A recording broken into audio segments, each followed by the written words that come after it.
The wind had a way of stripping a man down to his bones out here, and Eli Calder had long since made his peace with it. It was a lonesome companion, whispering truths the world preferred to forget across plains the color of rust and regret. It scoured the land, just as guilt had scoured his soul, leaving little but hardpan and bedrock. His horse, a sturdy buckskin named Gideon, plodded on, its hooves a steady, rhythmic beat against the silence of the vast, unforgiving country. The road was little more than a pair of ruts carved into the earth, a thin promise of civilization that the wilderness was always trying to reclaim. It was in this expanse of bleached grass and blue-shadowed mesas that he saw it. Up ahead, canted at a sorry angle against the lip of a rocky ravine, was a wagon. It wasn't a settler's prairie schooner, laden with hope and hardship. This was a showman's wagon, its gaudy paint faded and peeling, boasting of wonders it could no longer deliver. One of its rear wheels was shattered. The spokes splayed out like broken teeth. A nag of a horse, all ribs and weary patience, stood tethered nearby. Its head hung low. Eli reined Gideon to a halt, his hand resting easy on his thigh, not far from the worn grip of his colt. Trouble had a smell, and this scene reeked of it. It was too quiet. A broken wheel meant curses and the clang of a hammer. Not this dead, waiting stillness. He dismounted, the leather of his saddle creaking in protest. His spurs made no sound in the thick dust as he approached, his steps measured and deliberate. The painted canvas on the wagon's side declared its owner to be Professor Silas Gantry, and promised astonishing curiosities and theatrical marvels. The letters were flanked by the faded figures of a dancing bear and a woman in a spangled costume, her smile a painted lie. The whole setup felt like a forgotten dream turning sour under the relentless sun. He circled the wagon, his eyes scanning the ground. No tracks leading away. He stopped at the back, where a flimsy set of wooden steps led up to a closed door. It was then he heard it, a sound so faint it was nearly lost to the wind. A soft friction, a desperate, rhythmic scrape. "Anyone in there needing a hand?" Eli called out, his voice low and even, careful not to startle. The scraping stopped. The silence that followed was heavier than before.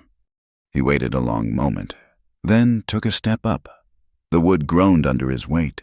He put his hand on the door. It was unlocked. He pushed it open. The air that rushed out was stale and thick with the smells of cheap perfume, sweat, and something else, the metallic tang of fear. The inside of the wagon was a cluttered mess of props and shabby costumes. In the dim light filtering through the grimy canvas, he saw her. She was huddled in the far corner, a small thing made smaller by the shadows. Her dress, once a garish calico, was torn at the shoulder and stained with grime. Her dark hair was a tangled mess around a face that was all sharp angles and wide, terrified eyes. But it was not her fear that held his gaze. It was the defiance burning in it, a last, guttering flame in a world that had clearly tried its best to extinguish it. Her hands were bound in front of her with a length of rough rope, and her wrists were raw and bruised beneath it. Before Eli could speak, a man emerged from behind a stack of crates, blocking the light. He was a portly man with a florid face and a smile that didn't reach his watery eyes. He wore a velvet coat that had seen better decades, its cuffs frayed and stained. "Well now, what have we here?" the man said, his voice slick with false bonhomie. "A good Samaritan come to call? Professor Silas Gantry, at your service." He made a flourish that was meant to be a bow. Eli's gaze did not leave the girl. "She all right?" Gantry chuckled, a wet, unpleasant sound. "The girl? Oh, she's part of the act. The captured princess of the Sioux. All for show. You understand, a bit of theatrical flair to draw in the crowds." He gestured dismissively at her. "She's a mite temperamental, is all, methodical in her art. You see," Eli saw. He saw the fresh bruise blooming high on her cheekbone, the tremor she fought to control in her hands. He saw the way her eyes darted from Gantry to him, Not with hope, but with the cold calculation of a trapped animal assessing a new predator. "The rope part of the act, too?" Eli asked, his voice flat. Gantry's smile faltered for a second. "A necessary precaution. For her own safety. Of course. She gets so lost in the role. She's a danger to herself." Eli took a slow step into the wagon. He was not a large man, but he moved with a quiet economy that seemed to take up all the space. "I got $100, says she's not an actress." The professor's eyes narrowed. "I don't know what you're insinuating, friend, but this is a private enterprise. My property, my business." He puffed out his chest, trying to reclaim his authority. "Now, unless you're prepared to pay for a ticket, I suggest you be on your way." Eli reached into his coat, but it wasn't his wallet he pulled out. It was a roll of bills, held together by a leather strap. He peeled off 5 $20 notes and held them out. "I'll buy her." Gantry stared at the money, his greed warring with his pride. "She's not for sale. She's an investment." "She's a person," Eli said, the words as hard and smooth as river stones. "Take the money. You can get yourself a new wheel and be on your way. Find another princess." The showman's face hardened. He looked from the money to Eli, and then at the girl, a possessive, ugly glint in his eyes. "Get out of my wagon, now, before I call the law." "What law?" Eli asked softly, letting the silence stretch. "Ain't no law out here but what a man carries with him. You got a broken wheel on the edge of a ravine, long way down." He let his hand drop, the movement casual, to the butt of his pistol. He didn't draw it. He didn't have to. The threat hung in the stale air, more potent than any shouted curse. "Now you can take this $100 and ride that sorry horse of yours to the next town. Or you can stay here with your wagon. I expect the buzzards will find you before any lawman does." Professor Gantry's face went from ruddy to a pasty white. He looked at Eli's cold, steady eyes, at the hand resting near the gun, and the bluster evaporated from him like morning mist. He swallowed hard. Without another word, he snatched the money from Eli's hand, grabbed a satchel from the floor, and scrambled out of the wagon, nearly tripping down the steps in his haste. He untied his horse, threw himself onto its back with a grunt, and kicked it into a shambling trot, never once looking back. The dust settled. The wagon was quiet again, but the silence had changed. It was no longer the silence of dread, but of uncertainty. Eli turned his full attention to the girl. He knelt slowly, keeping a careful distance, holding up his hands to show they were empty. "He's gone. You're safe now." She didn't move. Her defiant gaze was a shield, and he could see the fear churning behind it. She had been passed from one man to another before. To her, this was just another transaction, a change of ownership. He reached into his pocket and pulled out a small clasp knife. He opened it, the click of the blade loud in the confines of the wagon. She flinched, pressing herself harder against the wall. "I'm just gonna cut the rope," he said, his voice gentle. "I won't touch you." He shuffled forward on his knees, moving with painstaking slowness. He held the knife out, sawed through the coarse fibers of the rope, and the moment it fell away, he retreated, giving her back the space. She rubbed her wrists, her movements stiff. The skin was red and raw, bleeding in places. For a long moment, she just sat there, breathing shallowly, then, with a fluid grace that surprised him, she was on her feet and past him, out the door and on the ground before he could stand. She stood there, poised to run, her whole body a tightly wound spring of mistrust. "Name's Eli Calder," he said, remaining in the wagon. "I'm not gonna hurt you."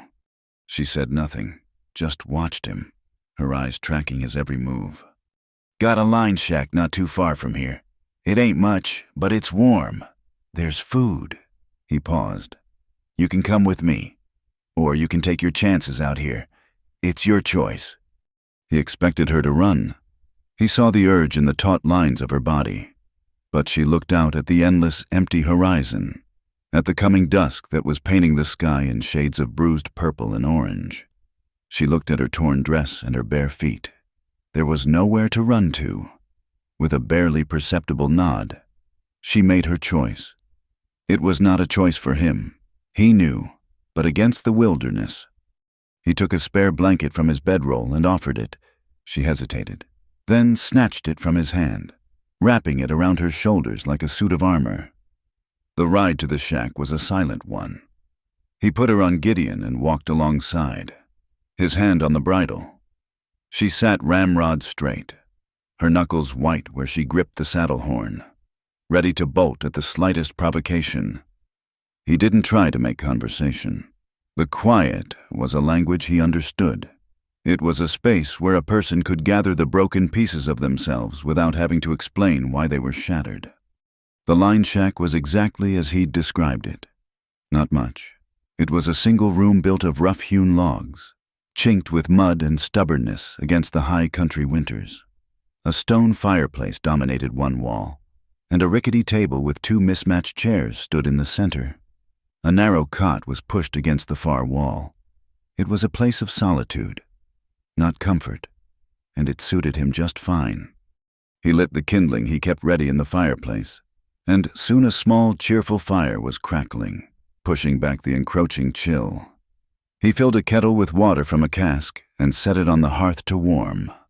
All the while, she stood by the door, the blanket clutched around her, a sentinel guarding the border of her own fear. "My name is Clara," she said finally, the words raspy from disuse. Eli nodded, not making a fuss over it. "Clara." He let her name hang in the air for a moment, giving it weight. "You can have the cot. I'll take the floor." He moved to the small cupboard where he kept his supplies and took out a tin of salve and a clean rag. He approached her slowly, as one would a wild colt. "Your wrists look painful. Let me—" He reached for her hand, and it was as if he'd put his palm on a hot stove. She recoiled so violently she stumbled backward, a small, sharp cry escaping her lips. Her eyes were wide with a fresh wave of terror. "No," she whispered, her voice shaking. "Don't." Eli froze, his hand dropping to his side. He saw the shame that followed her fear, the anger at her own reaction. "All right," he said, his voice soft. He placed the salve and the rag on the table, a good 5 feet away from her. "It's there if you need it." He turned his back on her then, a deliberate act of trust, and busied himself making coffee and frying bacon. He could feel her watching him, her gaze of physical weight on his shoulders. He heard the slight scuffle of her movements, the clink of the tin as she picked up the salve. He did not turn around. He gave her the dignity of tending to her own wounds in private.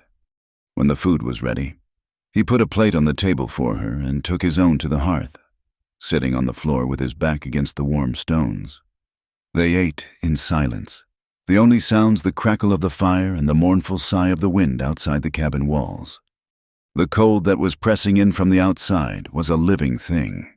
It seeped through the cracks in the logs and breathed a frosty haze onto the single window pane. The landscape it governed was one of stark and brutal beauty.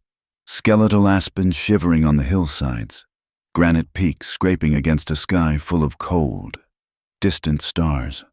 The world outside the shack was barren, dangerous, and unfamiliar, a perfect reflection of the frost that had settled deep inside the girl who sat at his table. She was a stranger in her own skin, in a world that had offered her nothing but harm. Later, when the last of the bacon was gone and the coffee was drunk, he laid his bedroll by the door. "The latch is on your side," he said, gesturing to the heavy wooden bar. "Lock it if it makes you feel safer." She looked from the latch to him, her expression unreadable in the flickering firelight. She didn't move to lock it. He lay down, pulling his hat low over his eyes and turning his face to the wall. He was bone-weary, the day's events settling into his muscles like grit, but sleep was a long way off. He listened to the rhythm of her breathing, waiting for it to deepen, to signal that she had found some small measure of peace. It was hours later, deep in the heart of the night, when he heard it. At first, He thought it was the wind, a high, thin keening around the eaves. Then he recognized it for what it was. The sound of weeping. It was a desperate, silent storm of grief, the kind of crying a person does when they believe no one can hear them.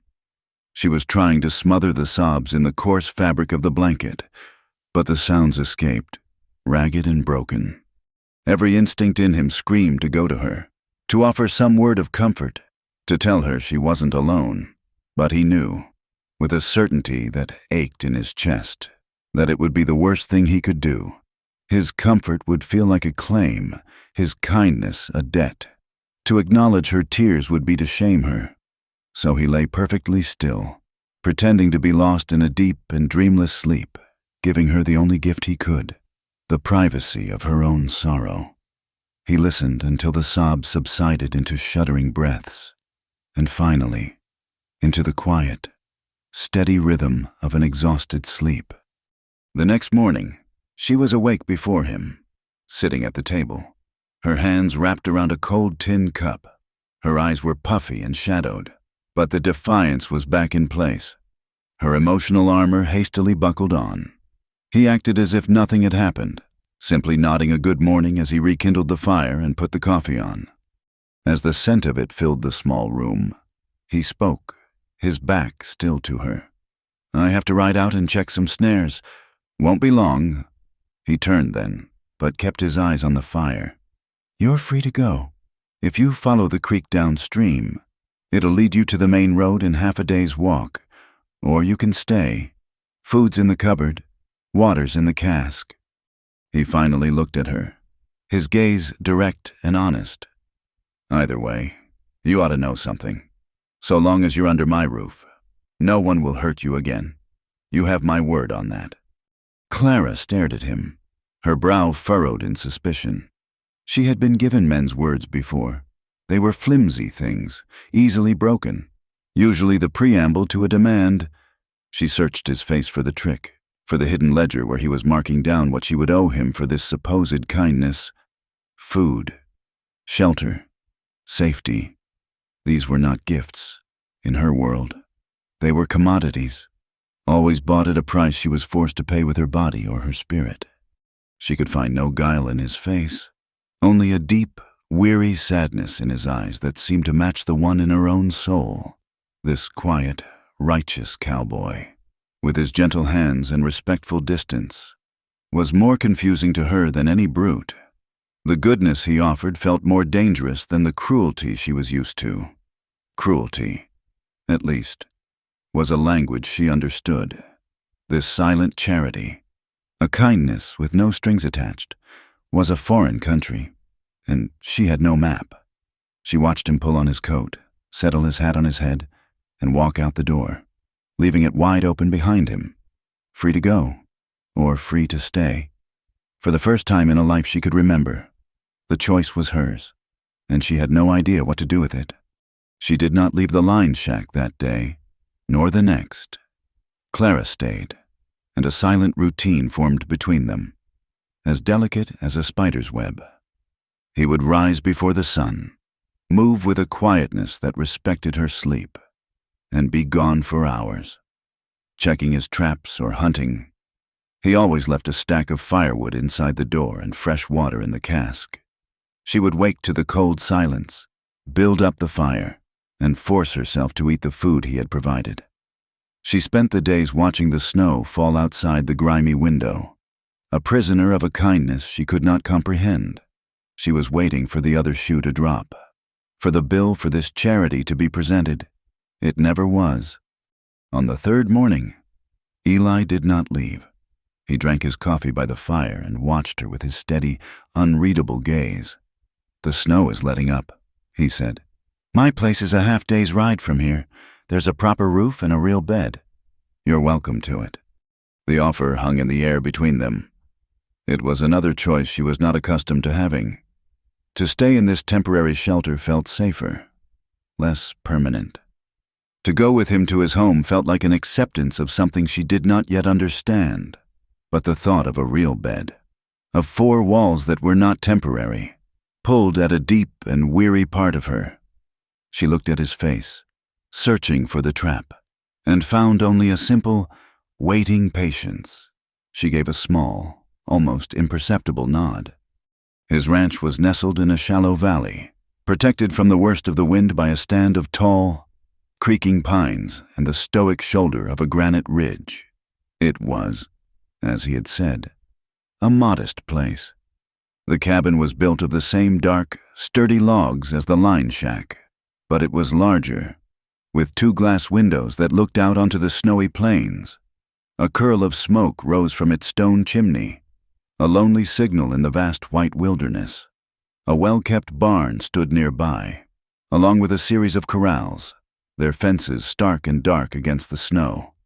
It was a place built for survival. Not for show.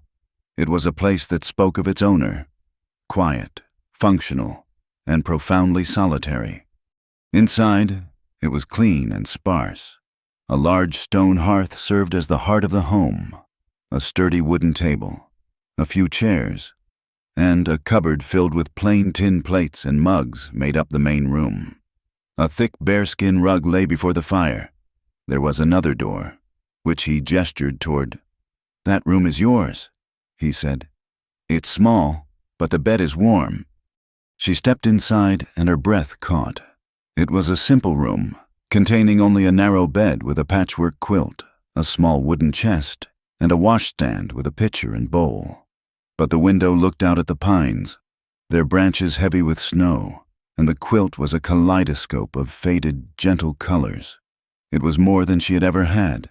It was a space that was meant only for her. When she turned back, he had already laid his bedroll on the floor near the hearth, just as he had in the shack, staking his claim to the colder, harder ground without a word. Life fell into a new rhythm. The days were marked by the simple, pressing needs of survival in a high-country winter. Eli worked from sunup to sundown, tending his few head of hardy cattle, mending harnesses, chopping wood. He moved with a tireless purpose, his silence a comfortable blanket rather than an awkward void. Clara, timidly at first, began to make the cabin her own. She cooked meals with the supplies he had, finding a strange solace in the methodical work of kneading dough or stirring a pot of stew. She cleaned the cabin, swept the hearth, and mended his worn shirts with small, neat stitches. They were the actions of a wife. She knew, and the thought sent a jolt of fear through her. But Eli never treated her as such. He accepted her contributions with a quiet nod of thanks, never demanding more, never implying that she owed him anything for her keep. They were 2 solitary people sharing a space, moving around each other in a careful, respectful orbit. After a week, the flour sack was nearly empty and the coffee tin was light. "We need supplies," Eli announced one morning. "Town's a few hours away. We should go before the next storm hits." Clara's blood ran cold. Town meant people. It meant eyes. It meant whispers and judgment. She had not been in a proper town since she'd been with Gantry. And then she was always on display. A freak to be gawked at. The idea of walking into a store, a free woman, felt impossible. "I can stay here," she said quickly, her voice thin. Eli looked at her, his expression softening. "You don't have to hide. Clara, you've done nothing wrong." He held out a heavy wool coat, a man's coat, far too large for her. "It's cold out. This will keep you warm." It was not a command, but a simple statement of fact. He was going, and he assumed she would be with him. The thought was both terrifying and strangely reassuring. The town of Redemption Creek was not much more than a single muddy street lined with false-fronted buildings. A general store, a saloon, a blacksmith, and a church stood as grim testaments to the stubbornness of the people who lived there. As they rode in, Eli on Gideon and Clara on a gentle mare from his barn, she felt the eyes on her immediately. She pulled the collar of the heavy coat up, trying to disappear within its folds. The general store was a cacophony of smells: leather, coffee, cured meat, and camphor. A pot-bellied stove in the center radiated a powerful heat. A few men lingered by the counter, and two women in severe-looking bonnets were examining a bolt of calico. When Eli and Clara entered, the low hum of conversation faltered and died. Every eye turned to them. To Eli, they gave grudging nods of greeting. To Clara, they gave cold, dissecting stares. They saw her ill-fitting men's coat, the worn dress beneath it, the pale, scarred face of a woman who had arrived in town unchaperoned with a man known for his solitude. They saw a story they had already written for themselves. Eli seemed oblivious to the stares, or perhaps he simply chose to ignore them. He moved through the store with purpose, gathering flour, beans, coffee, and salt. Clara stayed close behind him, her gaze fixed on the floorboards, feeling the weight of their judgment like a physical blow. She was standing by a barrel of pickles, waiting for Eli to pay, when she heard the whisper. It was one of the women in the bonnets, her voice a sharp, sibilant hiss meant to be overheard. "Look at her. Hardly more than a girl. Calder must have picked her up cheap. Saloon trash. Most likely. They've got no shame. That sort." The word struck Clara with the force of a slap. Saloon trash. It was the name her mother had been called, the name that had haunted the edges of her own life, the fate she had been running from since she was a child. The heat from the stove suddenly felt suffocating. The air grew thin. The walls of the store seemed to press in on her. Eli, who had been counting out coins at the counter, went still. He did not raise his voice. He did not turn to confront the woman. He simply finished his transaction, picked up his sacks, and turned to Clara. He put a hand lightly on her back, a gesture that was both protective and proprietary. "Ready to go, ma'am?" he asked, his voice calm and clear for the whole store to hear. The word ma'am, spoken with such simple respect, was a shield. He guided her out of the store, and as they stepped onto the boardwalk, he glanced back at the woman, his eyes as cold and hard as frozen steel. The look was enough. The woman flushed and turned away. The ride back to the ranch was silent. Eli did not speak of what had happened, and Clara was grateful for it. But the damage was done. The woman's words had found the cracks in the fragile peace she had been building and shattered it. She was a stain on this good, quiet man's life. By bringing her into his home, he was making himself a target of the same scorn that had followed her everywhere. She was ruining his standing, poisoning his name with her presence. That night, she could not sleep. She lay in the narrow bed, the patchwork quilt pulled up to her chin, and the darkness was filled with ghosts. She saw her mother, beautiful and sad, her laughter brittle as she poured whiskey for a room full of rough men in a smoky saloon. She remembered the smell of cheap lavender perfume as her mother hugged her, whispering, "You're gonna have a better life than this, Clara girl, I promise." But her mother's promises were as fragile as her health, and one day, she was just gone, consumed by a fever and the hard life she had lived. Clara was 8 years old. The saloon owner, a man named Henderson with sweat-stained shirts and greedy eyes, took her in. "I'll be your guardian," he'd said. But she was not a daughter to him. She was a chore, a piece of property. She learned to scrub floors, wash glasses, and stay out of the way of the patron's wandering hands. When she was 12, Henderson lost a poker game and she was part of the settlement. Her new guardian was a fur trapper who needed someone to cook and clean his squalid cabin. So she was passed along, a human coin from one man's pocket to the next. Each time, she was told she was being rescued, being given a home. Each time, she learned that a home was just a different kind of cage. The worst was Professor Gantry. He had found her working in the kitchen of a dusty way station, a scrawny, silent girl of 16. He had promised her a new life, a chance to see the world. He had given her a new name, Nalina, and a new story. He'd chained her in his wagon, not just with iron, but with a false past. "Clara is dead," he had hissed at her, his breath sour with cheap wine. No one wants a saloon girl's orphan, but everyone will pay to see a captured princess. The chains he put on her wrists for his disgusting act were real, but they were no heavier than the invisible ones of shame and a past she had never chosen. She sat up in bed, her heart pounding. The woman in the store was right. She was saloon trash. It was in her blood, an inheritance of shame, and now she was bringing that shame to Eli's doorstep. He had saved her, but she would end up destroying him. The only kindness she could offer him in return was to disappear. Slipping out of the bed, she dressed quickly in the dark. The clothes she wore were his, a soft flannel shirt, a pair of trousers cinched tight with a rope belt. They were the only things she had that were not tattered or torn.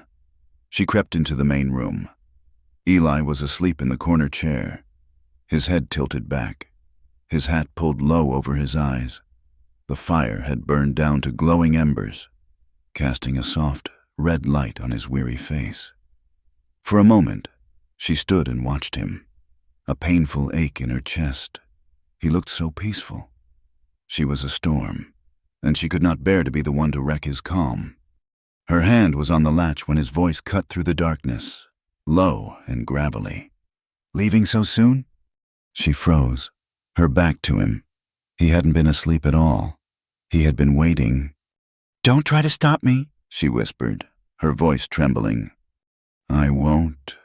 He stood up, the sound of his boots on the floorboard soft and deliberate. He did not come toward her. He just stood by the fire. "You're free to go. Clara, I told you that, but the snow is deep and the night is cold. There are wolves in these hills."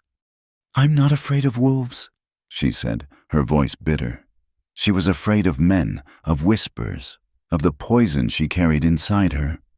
He was silent for a long moment. When he spoke again, his voice was different. It was rough with an emotion she couldn't name. "I had a brother, younger than me. His name was Samuel. He was the best of us. He saw goodness in people, even when they couldn't see it in themselves. One day, he tried to stand up for a woman in a saloon, a woman everyone else had written off. They called her names, the same kind of names I heard in the store today." He paused, and the air in the cabin grew thick with memory. "Samuel wouldn't let it be.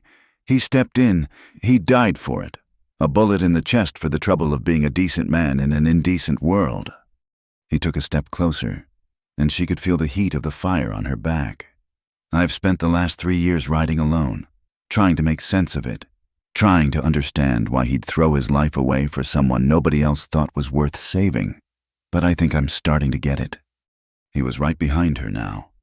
She could feel his presence, a solid wall of warmth in the cold room. She kept her eyes fixed on the door, on the promise of escape. "You can walk out that door," he said, his voice a low rumble near her ear.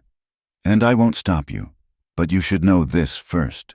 If you ever find yourself in trouble you can't get out of, if you're scared or hurt or lost, you send word for me. I don't care where you are, or what you've done. I will come for you." He drew a breath. "Clara, I'd ride through hell for you if you ever asked." She turned around slowly, her heart hammering against her ribs. The firelight flickered across his face, revealing the deep lines of grief and a raw, staggering sincerity. She stared at him, trying to process his words. No one had ever spoken to her like that.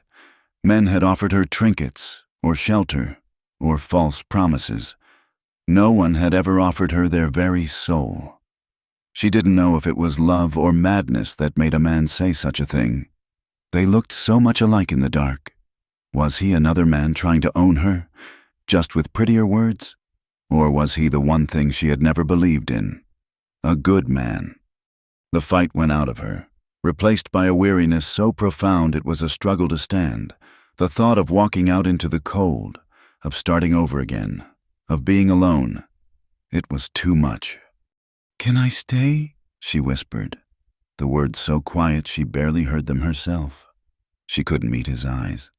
Just for a few more nights." He let out a long, slow breath. "You can stay as long as you want."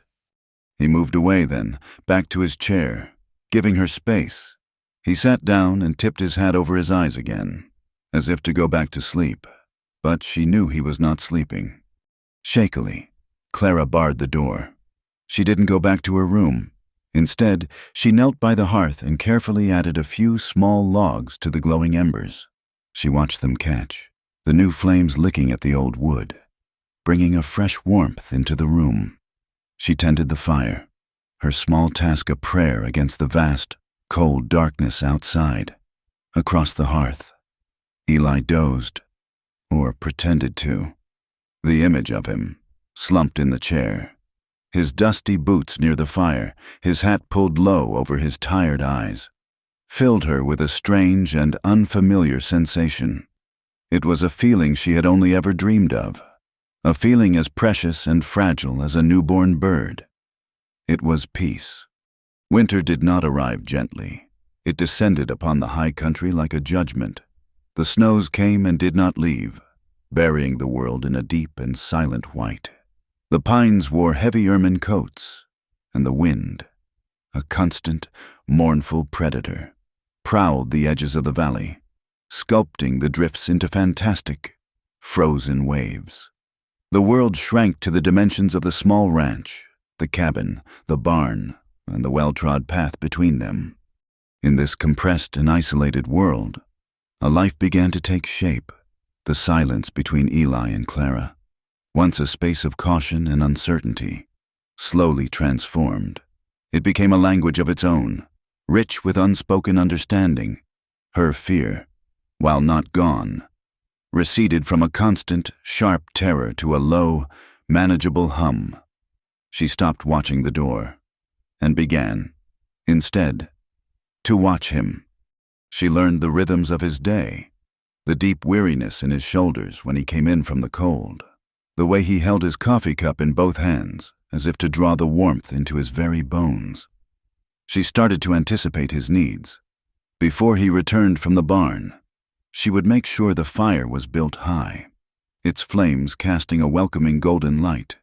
A plate of food would be waiting on the hearth, kept warm by the hot stones.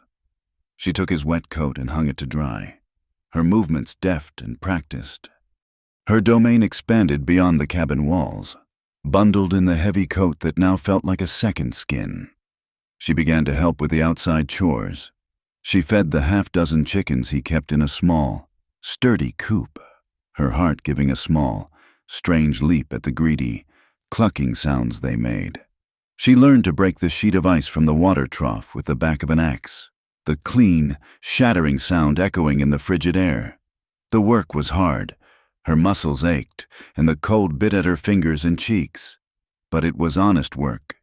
It was work that built and sustained, rather than work that was performed and sold. For the first time, she felt the satisfaction of her own labor meaning something more than just survival for another day. He accepted her help without comment, but she saw the acknowledgement in his eyes. He started leaving the barn door unlatched for her in the mornings. He built a small perch by the fire where she could sit and mend his clothes, the needle and thread a comforting weight in her hands. Their lives intertwined in these small, practical ways, a silent partnership forged against the siege of winter. A routine was built, fence post by fence post, meal by meal, mended seam by mended seam, but it was a house with a locked room at its center. They were becoming something to each other, something more than rescuer and survivor, more than landlord and tenant. Yet neither of them possessed the words or the courage to turn the key and open that door. Eli carried his own ghosts into their shared quiet. There were moments when she would see him drift away, his gaze fixed on the flames or the swirling snow outside the window, his jaw tight. She knew he was seeing something else, some other time. He was haunted by his brother, Samuel. The memory of his death was a wound that had never properly healed, a source of guilt that gnawed at him in the dark hours. He had been there that day. In that saloon, he had been slower, more cautious. He had tried to de-escalate, to talk the loud-mouthed ranch hand down. But Samuel, with his righteous fire and his inability to stand by while another was wronged, had stepped forward. Eli could still see it in flashes of nightmare clarity.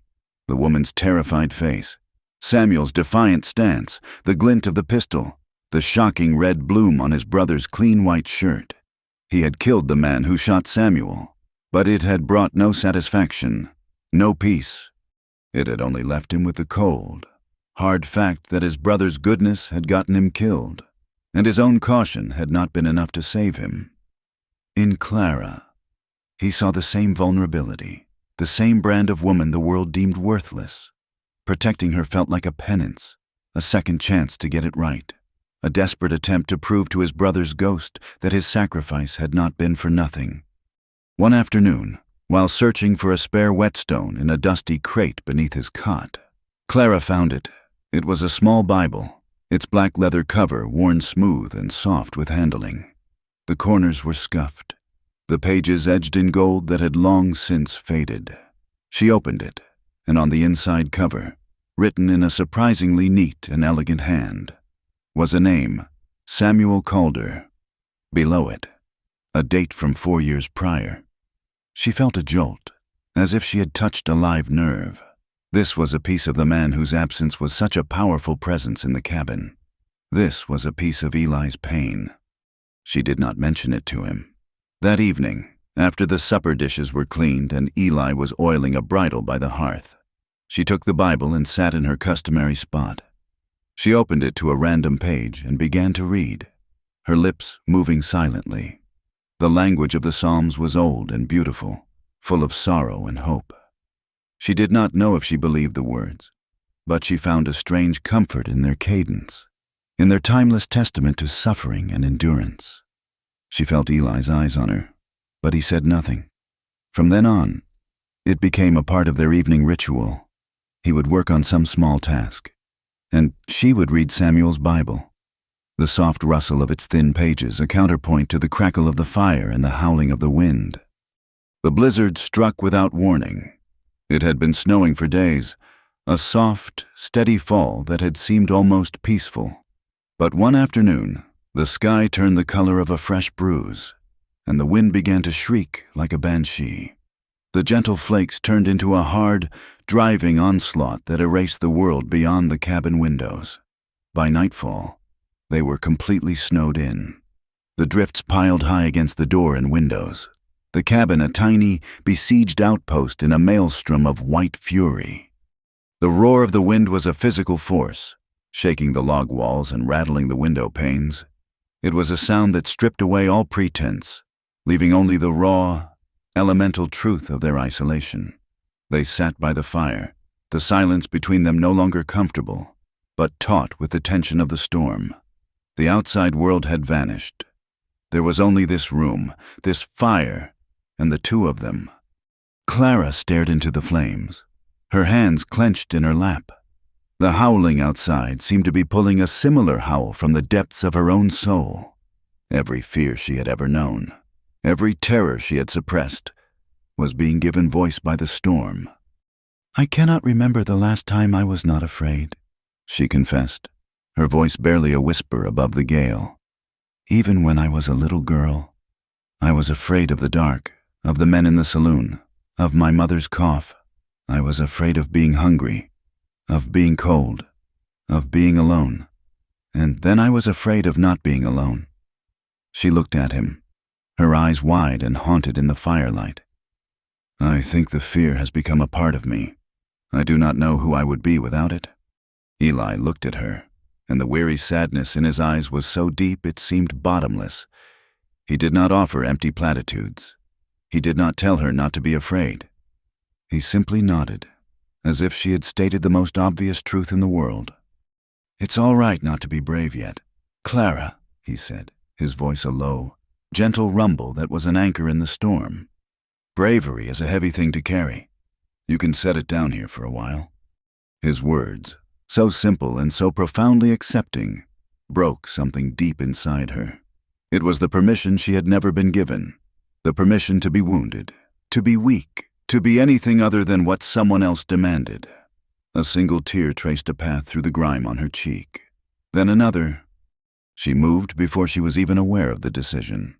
She rose from her stool and knelt before his chair, closing the small space between them.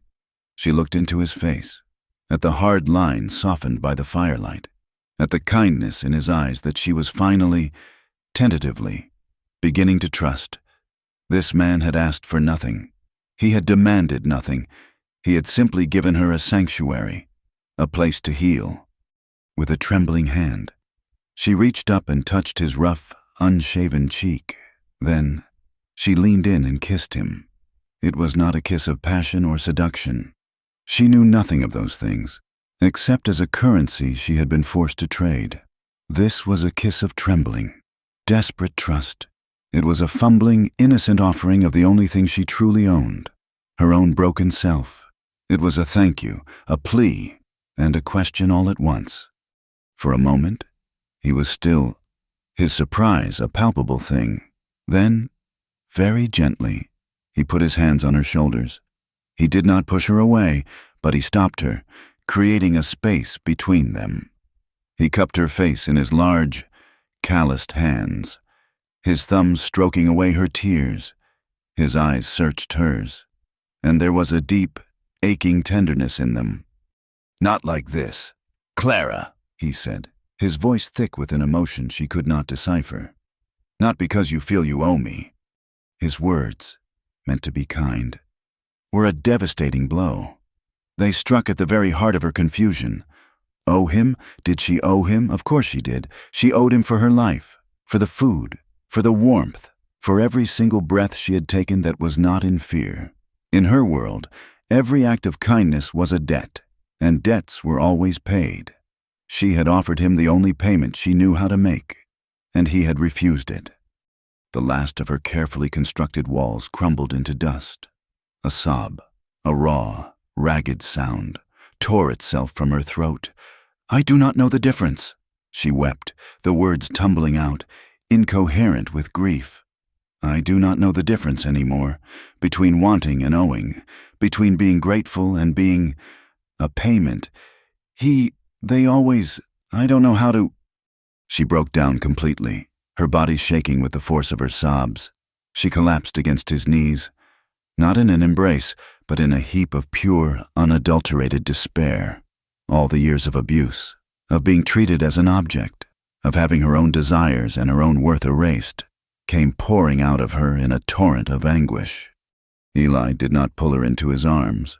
He did not stroke her hair or offer the kind of physical comfort that, for her, was so hopelessly entangled with pain and obligation.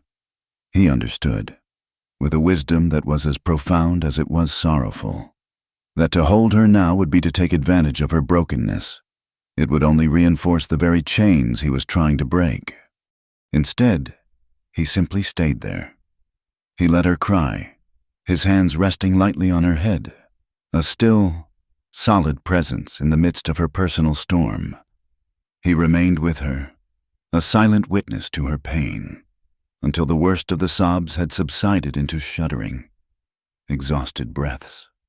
He reached for the bearskin rug and gently pulled it around her shoulders.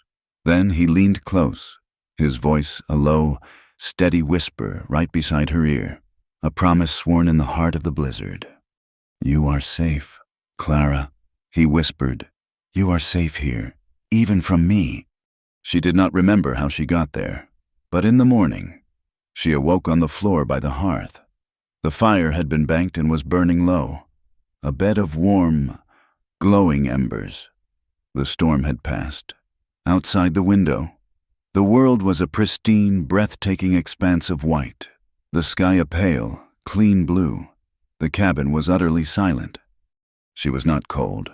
Draped over her, heavy and warm and smelling faintly of wood smoke and leather, was Eli's greatcoat. She pushed herself up on one elbow, her body aching and her eyes swollen, and she saw him.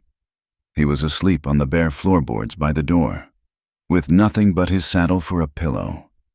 He had spent the night on the coldest spot in the cabin, a sentinel guarding the entrance, putting himself between her and the world, between her and his own desires. He had kept his promise.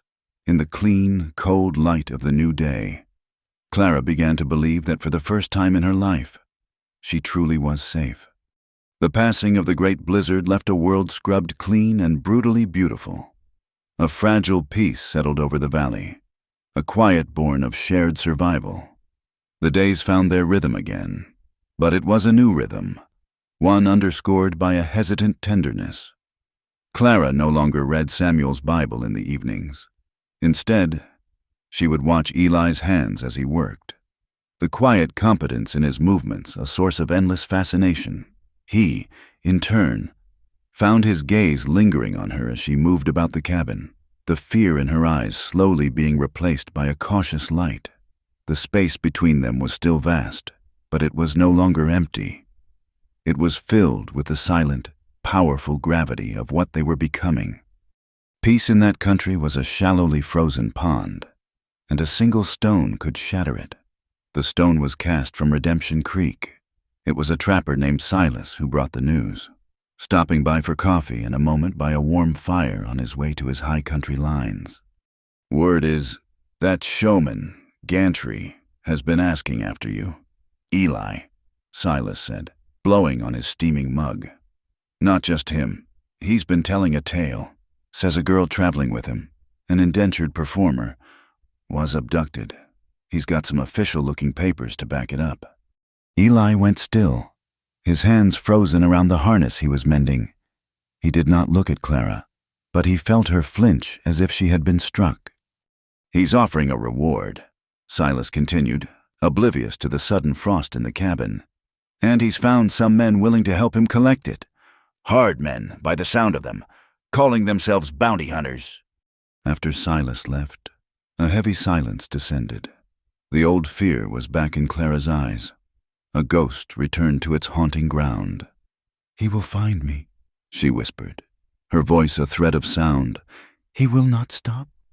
"Let him look," Eli said, his voice a low growl. But he knew it was not that simple. Gantry was a rat, but a cornered rat with money could be a dangerous thing. A week later, they rode down from the hills, 3 men, led by the town sheriff, a weary, pot-bellied man named Brody, whom Eli had known for years.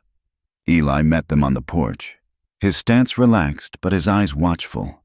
He had told Clara to stay inside, to stay away from the window. "Eli," Sheriff Brody said, shifting his weight in the saddle. He avoided Eli's gaze, looking instead at the barn roof. "Got some men in town. Bounty men. They've got a warrant." "A warrant for what?" "For a runaway, an escaped convict from back east. Name of Abigail Finch."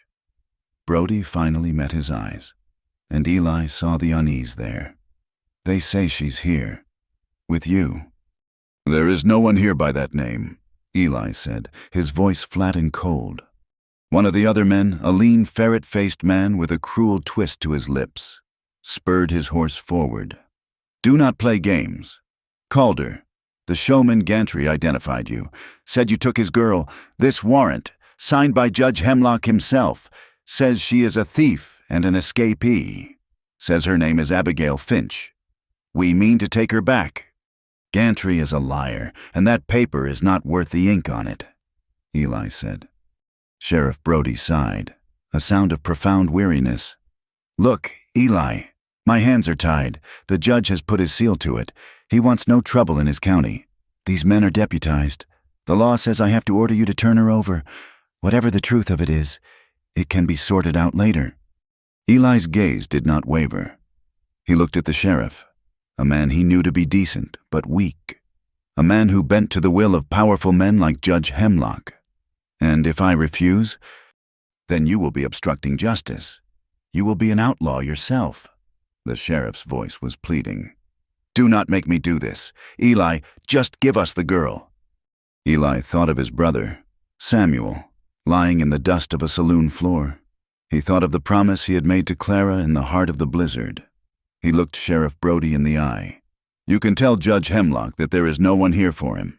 And you can tell those bounty men that if they set one foot on my land, I will plant them in it." The sheriff's face paled. He knew Eli Calder was not a man for idle threats. He opened his mouth to argue, then closed it again. He gave a curt nod, turned his horse, and led his men away. the ferret-faced man casting a venomous look back at the cabin before he disappeared over the rise. When Eli stepped back inside, the cabin was cold, despite the fire.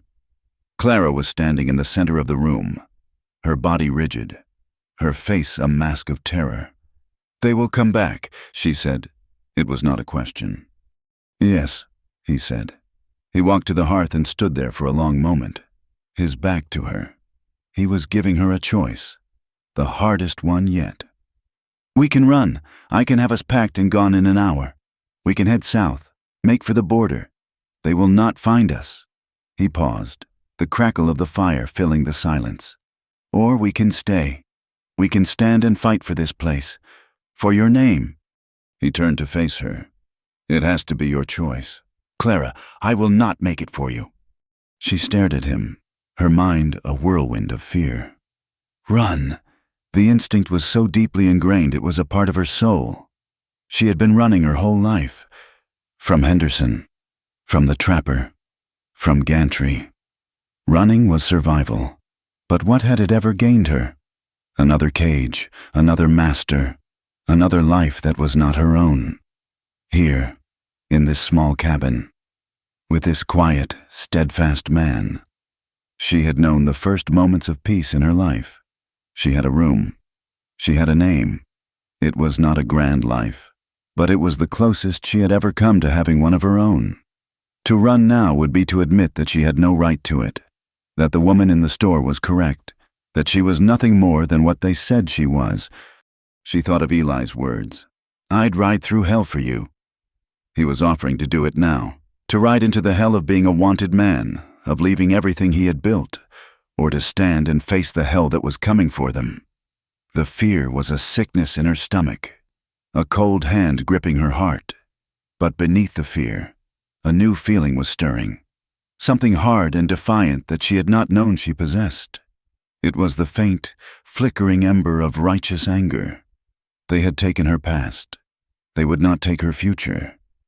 "I am tired of running," she said, her voice shaking but clear. She lifted her chin, and for the first time, he saw not a victim in her eyes, but a soldier. "I will stay." A slow nod was his only reply, but she saw the relief, and something like pride, in his expression. The decision was made. War was coming to their valley. His preparations were methodical and grim. He pulled up a section of floorboards near the hearth, revealing a shallow cellar. From it, he lifted a long, heavy wooden chest, bound in iron straps. He opened it, and the smell of gun oil and old wool filled the air. Inside, nestled in thick blankets, were 3 rifles, a heavy, brass-receivered Henry repeating rifle, a shorter Spencer carbine, and a long-barreled Hawken, a relic from an older time.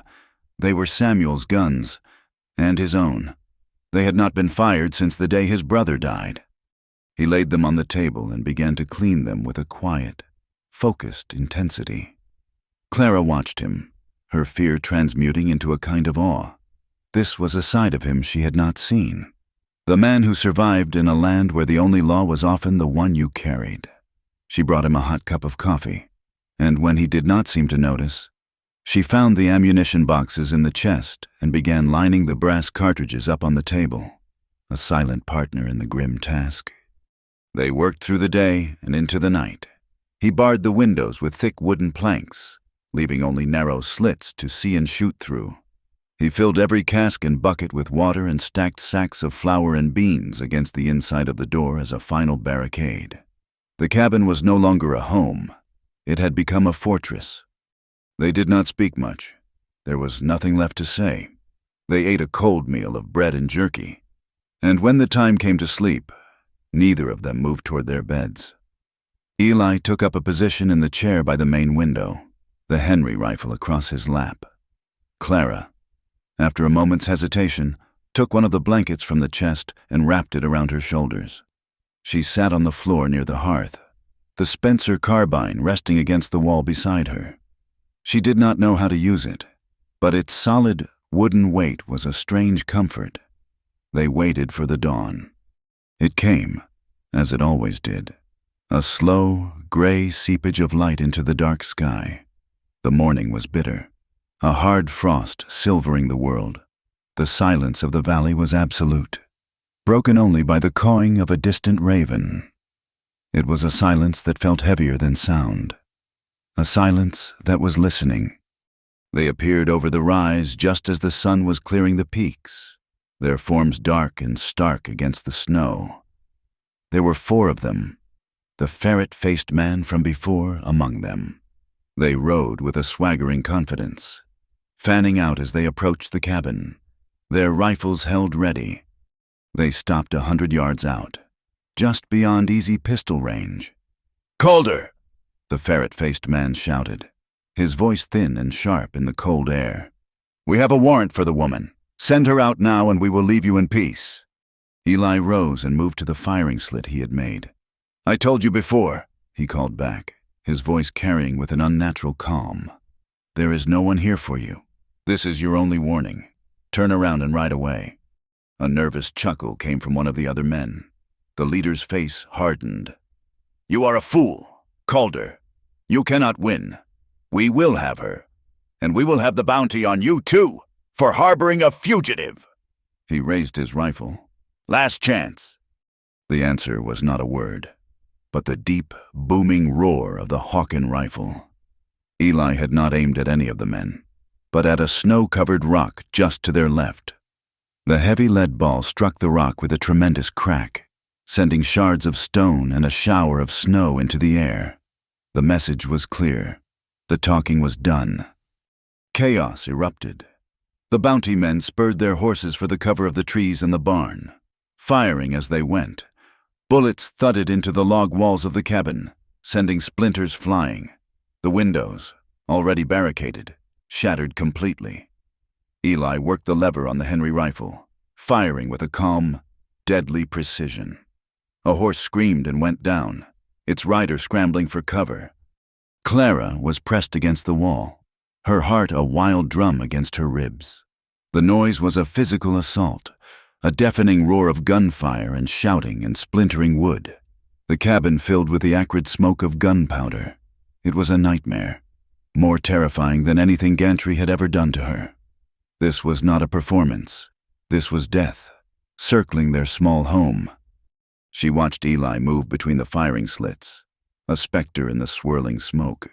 He was all cold fury and lethal efficiency. He fired, levered a new round, fired again. He was fighting for her, for a life he had barely had a chance to live himself, and she was cowering on the floor. He was at the main window, trading shots with 2 men who had taken cover behind the water trough. To his right, the smaller side window offered a clear line of sight to his back, and she saw it. The ferret-faced man, having circled around, was creeping from behind the barn. He dropped to one knee, taking careful aim at the side window, at Eli's exposed back. There was no time to shout a warning. There was no time to think. A primal instinct, the will to protect the only good thing she had ever known, took over. She scrambled for the Spencer carbine, its weight a shock in her hands. She had seen Eli load it. She had watched his hands. She pulled the hammer back, the click deafeningly loud. She jammed the stock of the rifle against her shoulder, just as she had seen him do, and pointed it toward the window. She saw the ferret-faced man's face, his features contorted in a triumphant sneer as he lined up his shot. She closed her eyes and pulled the trigger. The rifle exploded against her shoulder with a brutal, stunning force that threw her backward onto the floor. Her ears rang, and a sharp, searing pain shot through her arm. But through the smoke, she saw the ferret-faced man stagger, a look of profound surprise on his face. He dropped his rifle, clutched at his chest, and then collapsed sideways into the snow, a dark stain spreading rapidly across his coat. The sudden death of their leader broke the bounty men's nerve. One of them, who had been wounded in the arm, cried out and scrambled for his horse. The other provided covering fire, then mounted up and they fled, disappearing over the rise as quickly as they had come. And then, silence. A silence more profound, more shocking than the gunfire had been. It rushed into the cabin, thick with the smell of smoke and blood and death. Eli lowered his rifle, his chest heaving. He turned, his eyes finding her on the floor. The reality of what she had done hit Clara with the force of a physical blow. She had taken a life. She, who had never so much as swatted a fly, had pointed a rifle at another human being and ended him.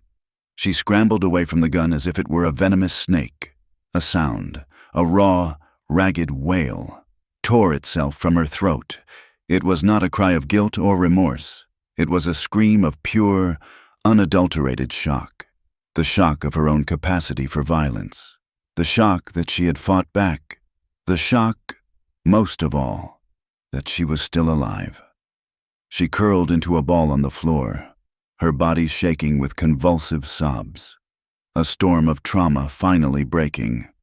Eli was there in an instant, kneeling beside her. He did not speak, but gently took her by the arms. It was only then that he saw the blood. Her sleeve was torn at the shoulder, and a dark line of red was soaking through the fabric.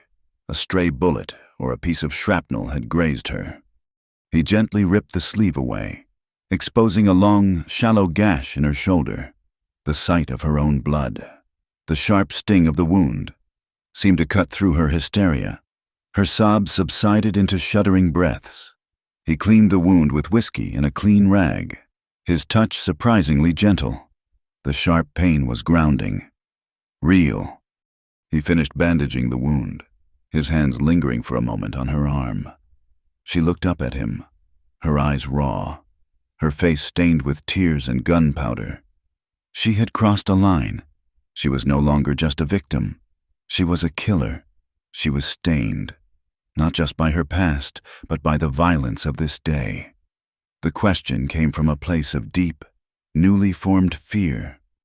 Am I still worth riding through hell for? She whispered, her voice hoarse. He looked at her, at the wounded girl who had just saved his life, at the survivor who was just beginning to understand her own strength. He wiped a smudge of soot from her cheek with his thumb. Clara, he said, his voice rough with an emotion that went far beyond gratitude. I'd ride through worse. The silence that followed the gunfight was a heavy, suffocating thing, thicker than the powder smoke that still hung in the air. Outside, in the pristine snow, a man lay dead. Inside, the cabin that had been their sanctuary was a ruin. Bullet holes pockmarked the log walls like a vicious disease. The windows were shattered, letting in the bitter cold. The floor was littered with splinters of wood and shards of glass. It was not a home anymore. It was the site of a battle, a place stained by death. Eli moved first, his actions deliberate, pushing past the shock. There was no time for grief or reflection. The two men who had fled would ride straight to Redemption Creek. The sheriff, however weak, would have no choice but to come back. And this time he would come with a posse. They were no longer just a man and a woman in a cabin. They were a wanted murderer and his accomplice. "We have to go," he said, his voice flat, devoid of emotion. "Now." Clara, still huddled on the floor, looked up at him. The fire of the fight was gone from her eyes, replaced by a deep, hollowed-out exhaustion. She nodded, pushing herself to her feet, her bandaged shoulder sending a sharp protest through her body. Their preparations were a grim, hurried affair. They could not take much. Eli packed a canvas sack with ammunition, dried meat, a tin of coffee, and a small sack of coins he kept hidden beneath a floorboard. He took Samuel's Bible, wrapping it carefully in an oilcloth, and shoved it deep into his saddlebag. Clara gathered the leftover bandages and the tin of salve. She paused, looking at the patchwork quilt on her bed, the one small, beautiful thing in her life. There was no room for it. She turned away, her heart a cold, heavy stone in her chest.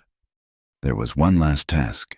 Together, they carried the body of the ferret-faced man to the edge of the woods. The ground was frozen solid, impossible to dig. They laid him in a shallow depression at the base of a great pine and covered him with rocks and fallen branches. a makeshift cairn to mark the grave of a man whose name they did not know. It was a grim, silent funeral, an acknowledgement of the line they had crossed. They were outlaws now, in fact as well as in rumor. Eli saddled the horses, his movements economical and swift. He helped Clara onto the gentle mare, his hands steady on her waist. As they rode away, neither of them looked back. To look back would be to see the ghost of a home, the ghost of a quiet life that was now lost to them forever. They rode into the icy canyons, two small figures against a vast and unforgiving landscape, hunted not just by the law, but by the whispers and judgments that would surely follow.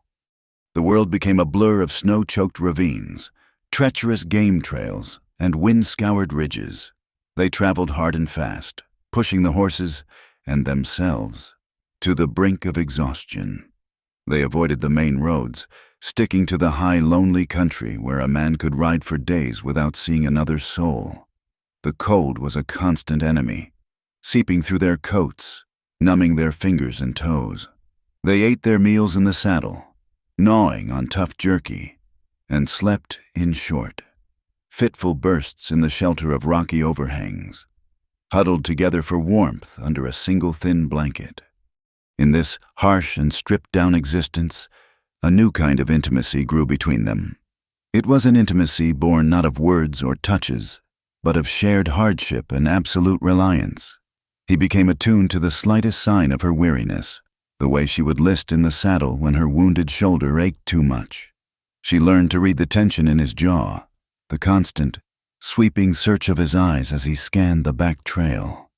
They were a single entity, moving through the wilderness, their survival dependent on a trust that was now as essential as air or water. After 4 days of relentless travel, when both the horses and their riders were nearing their limit, Eli turned them south into a series of rolling foothills dotted with juniper and scrub oak. "There is a place," he said, the first full sentence he had spoken in a day. "A friend. We can rest there." They arrived at dusk at a small, well-kept ranch nestled in a protected fold of the hills. It was not unlike Eli's own place, but it felt different.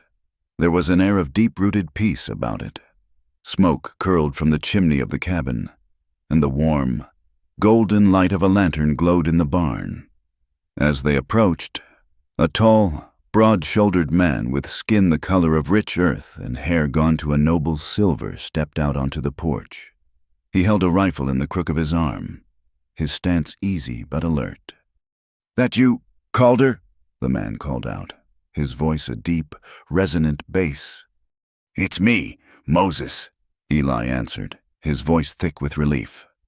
The man, Moses, lowered the rifle and a wide, warm smile broke across his face. He came down the steps to greet them. "It has been too long, my friend. You look like you have been wrestling with winter itself." His smile faded as he took in their haggard appearance, the bloodstain on Clara's coat, the haunted look in their eyes. His gaze was wise and discerning. "Come inside. Ruth has stew on the stove. You look like you could use it." He helped Clara down from her horse with a gentleness that was startling in a man so large. As they stepped into the cabin, a woman with a kind, lined face and intelligent, sparkling eyes turned from the fireplace. This was Ruth. She took one look at Clara, at her pale face and trembling hands, and her expression softened with an immediate, maternal compassion. "Oh, you poor child," she said, her voice warm and soothing. "Come here. Come to the fire. Moses, take Eli's coat. You are both half frozen." They did not ask questions. They did not press for explanations. They simply offered warmth and food and an unquestioning sanctuary. Over bowls of thick, savory stew, Eli told them what had happened, his voice low and weary, leaving out no detail. He told them about Gantry, about the warrant, about the fight, and about the dead man they had left behind. Throughout the telling, Moses and Ruth listened, their faces grave but without a hint of judgment. When he was finished, Moses nodded slowly. "You did what you had to do, Eli," he said simply. A man has a right to defend his own, and to defend those in his care. Ruth's attention was fixed on Clara. You have been through a terrible fire, child, she said, her voice soft. She reached out and placed her warm, dry hand over Clara's cold one. But you are safe now. You are safe here. Later that night, Ruth led Clara to a small back room. A large tin bathtub stood by the fireplace, steam rising in fragrant clouds from the hot water she had poured into it. Clean clothes, a soft flannel nightgown and a thick woolen robe, were laid out on the bed. A hot bath will help with the ache in your shoulder, Ruth said gently. And it will help wash away some of the trail dust. I will leave you to it. But as Clara began to unbutton her filthy, torn shirt, her hands began to shake uncontrollably. The kindness, the simple human decency of it all was overwhelming. She had not had a proper bath since before gantry. She had forgotten what it felt like to be clean, to be cared for. Ruth, sensing her distress, came back into the room. Here now, she said, her voice a low croon. Let me help you. She helped Clara out of her clothes and gently washed her wounded shoulder, her touch as light as a feather. Then, she took a bar of soap and a soft cloth and began to wash Clara's back.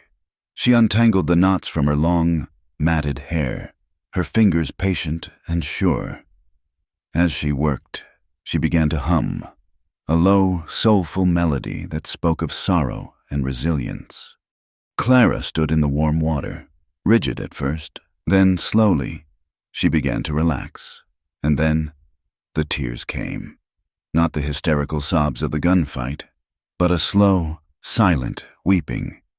Tears for the little girl who had never known a mother's touch, for the young woman who had been treated like an animal, for the person who was being shown a kindness so profound it felt like a miracle. Ruth did not stop her. She simply continued to wash her hair, her movements a soothing rhythm. It is all right, daughter, she whispered, the word falling into the quiet room like a benediction. You can let it all go now. You are home. Daughter. The word broke the last of Clara's reserves. She wept until she had no tears left, a lifetime of pain and shame washing away with the trail dust and grime, leaving her feeling scoured clean, fragile, and new. Afterward, Ruth wrapped her in a thick, warm towel and helped her into the soft nightgown. She sat Clara down in a chair by the fire and began to braid her clean, damp hair into 2 thick plaits.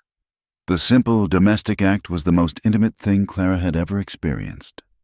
The next day, while Clara rested, Moses spoke with Eli out in the barn. The law will not look for you here, he said, but you cannot stay forever. A man I know takes cattle down to Chihuahua. He is a good man, and he knows how to be invisible. He could get you across the border. You could start a new life in Mexico.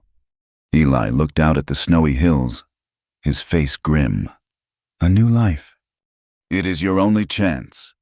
Eli, Moses said gently, they will hang you for that bounty hunter. Eli was silent for a long time. Clara, who had come to the barn door in search of him, heard his reply, his voice low but unwavering. I will not leave her. Moses. The man I speak of will not take a woman, Moses said. It is too much risk. Then I am not going. His refusal was absolute, spoken with the finality of an oath sworn on a grave. He was choosing her over his own life, his own freedom. Clara slipped away before they could see her, his words echoing in her heart, a solid, undeniable proof of the promise he had made. That night, she could not sleep. She left her room and found him sitting on the porch, staring out at the brilliant, star-dusted sky. The air was frigid, their breath pluming in white clouds. She came and stood beside him, pulling her borrowed robe tighter. They stood in silence for a long time, 2 solitary figures under the vast, silent canopy of the heavens. It was a silence not of emptiness, but of a complete and perfect understanding. They were outlaws, fugitives, with nothing left in the world but each other, and in that moment, it felt like enough. No one ever wanted me for more than a night, she said, her voice soft in the stillness. She was not looking at him, but at a distant, glittering constellation. Men, they wanted my time, or my work, or my body, but only for a little while. They never wanted me, not for the morning after. She turned to him then, her eyes shining in the starlight. Until you. He looked at her, and in the cold, clear light, she saw the full weight of the guilt he carried. Her trust, her confession, seemed to open a door inside him that had been locked for years. When Samuel died, he began, his voice rough with unshed grief. It was my fault, not because I did not draw my gun fast enough, but because I hesitated. He saw a woman being wronged, and all he saw was the need to act. All I saw was the danger, the consequences. I was the sensible one. I told him to let it be, that she was not worth the trouble. I saw her the way everyone else did, as saloon trash. The words were torn from him, a confession that had been poisoning him from the inside out. He did not listen, Eli continued, his gaze lost in the past. He stepped in front of her, and he took the bullet that was probably meant for her, and all I have been able to think, for 3 long years, is that my brother died because he was a better man than me. He died for his belief in something, and I had let the world talk me out of mine. He finally looked at her, his eyes filled with a terrible, lonely pain. I carry him with me, every day. That fire he was in, I have been burning in it ever since. Clara listened, her heart aching for him. She saw it all then. His rescue of her was not just about her, but about him, about Samuel, about his desperate need to atone. But it had become something more. She had become something more. She reached out and placed her hand on his chest, right over his heart. She could feel its steady, solid beat beneath her palm. You are not alone in the fire anymore, she said, her voice soft but sure. I am in there with you. He looked down at her hand, and then up at her face. A single, difficult tear escaped his eye and traced a path down his weathered cheek. He did not pull her into his arms. He did not kiss her. He simply covered her hand with his own, and they stood there together under the cold, silent stars, 2 scarred and broken people finding in each other not an escape from the past, but the strength to finally face it. The morning after their confession under the stars broke cold and clear, the air sharp and clean in their lungs. A decision had been made in the silent hours of the night, not with words, but with a shared glance over a breakfast of coffee and biscuits. The road to Mexico was a road of escape, of shadows. The road back to Redemption Creek, however perilous, was the only one that led toward the light. As they were preparing the horses for a journey they had not yet spoken of, Ruth came out from the cabin, a folded, yellowed piece of paper in her hand. I found this, she said, her voice soft. She held it out to Clara. It was tucked into the lining of the old dress you were wearing, the one from that showman. It must have been there a long time. Clara took the paper with trembling fingers. It was a letter. The ink faded to a pale brown. The handwriting was delicate, feminine. As she read, her eyes filled with tears. It was from her mother, written years ago. A letter she had never known existed. It was addressed to a sister in a town she had never heard of, a desperate plea for help. It spoke of her daughter, her Clara Mayhew, and her hopes for her future. Tucked inside was a small, tattered baptismal certificate from a mission church, bearing the name Clara Mayhew and a date of birth. Gantry must have stolen my mother's things after she died, Clara whispered, clutching the paper to her chest. I never knew. Ruth placed a hand on her arm. The world calls you Abigail Finch, an escaped convict. This paper says you are Clara Mayhew, an orphan. It is the truth, child. And the truth is a powerful weapon, if you have the courage to wield it. Eli looked from the letter to Clara's face. where a new and terrible resolve was dawning. He knew then that their path was set. "Moses," he said, turning to his friend who had just come from the barn, "we will not be needing that guide to Mexico. We are riding north." The journey back to Redemption Creek was a stark contrast to their flight from it. They were no longer running. They were marching. They rode with a grim purpose, their face set against the wind. They were two solitary figures, a quiet cowboy and a scarred girl, riding to challenge a judge, a warrant, and the judgment of an entire town. They were riding into the heart of the hell that had been promised, but this time they were riding together. When they arrived, the news of their return spread through the town like a prairie fire. By the time Sheriff Brody, his face a mixture of dread and disbelief, came to arrest Eli, a crowd had already begun to gather. The hearing was set for that afternoon. The circuit judge, Josiah Hemlock, was not a man to let matters fester. The courtroom, a makeshift space in the back of the general store, was packed to bursting. Every hard bench was filled. Men stood 3 deep along the walls. The air was thick with the smells of wet wool, stale tobacco, and morbid curiosity. Clara saw them all, the faces of the townspeople who had stared and whispered. She saw the woman in the severe bonnet who had called her trash, her expression a mixture of vindication and contempt. They had all come for the spectacle. They had come to see the fallen woman and the foolish man who had thrown his life away for her. They expected shame. Clara stood beside Eli before the judge's bench, a simple wooden table set upon a raised platform. Judge Hemlock was a formidable man, with a great white beard, a stern, unyielding face, and eyes as cold and gray as a winter sky. He looked down at them, his expression impassive. The ferret-faced man's partners were there, ready to give their testimony. Professor Gantry, summoned as the key witness, sat in the front row, looking smug and self-satisfied. The proceedings began. The bounty men told their story, a well-rehearsed fiction of a brave attempt to serve a legal warrant, met with unprovoked and murderous violence. Gantry followed, his voice dripping with false sincerity as he described his word. Abigail Finch, a troubled and dishonest girl he had tried to help, who had robbed him and fled. He produced his forged documents, which the judge examined with a grim expression. The net of lies was woven, tight and convincing. Then it was Clara's turn.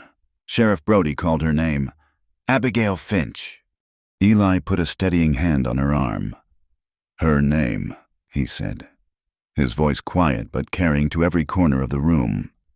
"Is Clara Mayhew?" Judge Hemlock looked up, his eyebrows raised. "The prisoner will take the stand." Clara walked to the witness chair, every eye in the room upon her. Her legs felt like water. Her hands were slick with sweat. She sat, her back straight, her hands clenched in her lap. She was trembling. But as she looked out at the sea of faces, at the woman who had scorned her, at the man who had owned her, something inside her shifted. The fear was still there, a cold knot in her stomach. But the anger she had felt on the day of the siege returned, not hot and explosive, but cold, hard, and clear. She would not be their spectacle. She would not give them her shame. "State your name for the record," the judge said, his voice a low rumble. She took a deep breath. "My name is Clara Mayhew." She began to speak, her voice at first a hesitant whisper, then growing stronger, clearer, with every word. She did not cry. She did not raise her voice. She simply told the truth. She told them of her mother, a barmaid who had died too young. She told them of the series of guardians who had treated her not as a child, but as property to be used and traded. She spoke of her life, a life in which she had never once been allowed to choose her own path. "I have been called many names," she said, her gaze sweeping across the courtroom, meeting the eyes of the townspeople. "I have been called orphan and ward and servant. I have been called a performer. In your store, I was called saloon trash." She paused, her eyes resting for a moment on the woman in the bonnet, who had the grace to look away. "The only name I was never called was my own. The only thing I was never allowed to be was myself." She looked at Gantry. "This man did not save me. He bought me, like a man buys a horse. He put me in chains and gave me a false name, Abigail Finch, because he believed the truth of my life was not worth anything. He says I am a thief, but it is he who is the thief. He stole my name. He stole my mother's letters. And he tried to steal my future." She held up the yellowed paper Ruth had given her. "This is my mother's letter. This is my baptismal certificate. This proves who I am. I am not an escaped convict. I am a woman who has been trying to escape a life that was forced upon her."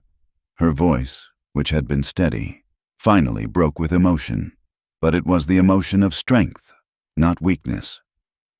"All I have ever wanted was a choice, a chance to be something other than what men like him decided I should be," she finished, her body trembling with the effort.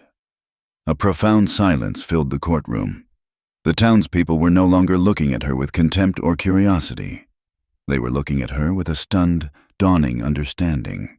They had come expecting to see a sinner, but they were seeing a survivor. Judge Hemlock took the letter and the certificate, his expression unreadable as he studied them. Then he looked at Eli. "Mr. Calder, you stand accused of murder. Do you have anything to say in your defense?" Eli did not take the stand.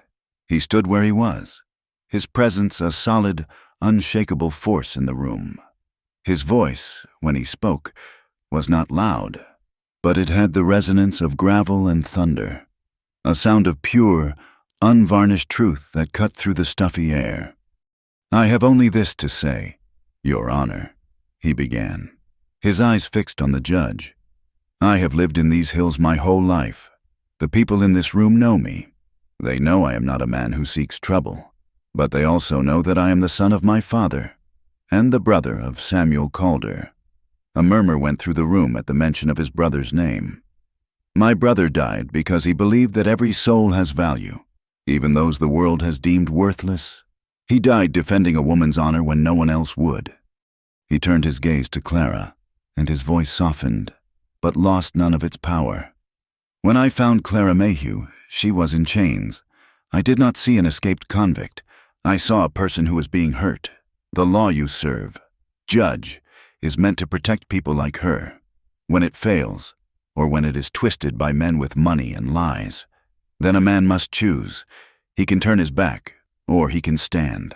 The men who came to my home came to drag this woman back to a life of bondage. They fired first. We defended ourselves. One of them died on my land, trying to do an evil thing.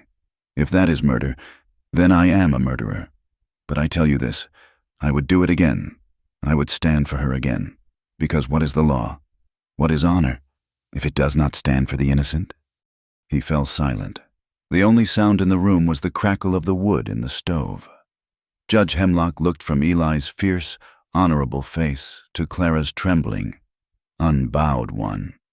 He looked at the flimsy, forged warrant, and then at the heartfelt, tear-stained letter from a long-dead mother. He was a man of the law, a man of paper and precedent, but he was also a man of the West, a man who understood that sometimes the truth was not found in a document, but in the character of a man and the courage of a woman. He brought his gavel down with a sharp crack that made everyone jump. "The court has heard the testimony," he announced, his voice booming, based on the evidence presented, specifically the letter of her mother and the certificate of baptism. This court does not recognize the prisoner as Abigail Finch. The warrant is therefore invalid. He looked directly at Gantry, his eyes like chips of ice. The charges of theft are dismissed. Clara Mayhew is free to go. A gasp went through the crowd. He was not finished. As to the matter of Eli Calder, the judge continued, while a man's death is a grave affair, it is the finding of this court that Mr. Calder and Miss Mayhew acted in defense of their lives and their home against armed aggressors operating under a false and fraudulent warrant. The charge of murder is dismissed. He banged the gavel again. "This hearing is concluded." For a moment, there was stunned silence. Then, the room erupted in a low buzz of conversation. Gantry, his face purple with rage, stormed out. The bounty men slipped away, their swagger gone. As Eli and Clara walked down the aisle, the crowd parted for them. Some people still avoided their gaze, hurrying away as if their newfound freedom was a contagious disease. But others, men and women who had known Eli for years, looked at them differently. They saw the rancher who had stood by his principles, and the girl who had found her voice. They offered quiet, respectful nods, a silent acknowledgement that they had witnessed not a shaming, but an act of profound courage. They rebuilt the ranch together, scar by scar, fence by fence. The work was hard, a constant battle against the lingering cold and the memory of the violence that had taken place there. They replaced the shattered windows and patched the bullet-holed walls. They mended the torn fences and gathered their scattered cattle from the surrounding hills. Each repaired railing, each newly driven nail, was an act of reclamation, a defiant statement that they would not be driven from their home. They were rebuilding not just a place, but a life, a future they had earned with blood and courage. The work transformed them. The weariness in Eli's shoulders seemed to lessen, replaced by a quiet contentment. And Clara, her hands roughened by work, her face browned by the winter sun, moved with a new confidence. The frightened, haunted girl was gone, and in her place was a strong, resilient woman. One evening, they sat before the fire, the flames dancing in the newly rebuilt hearth.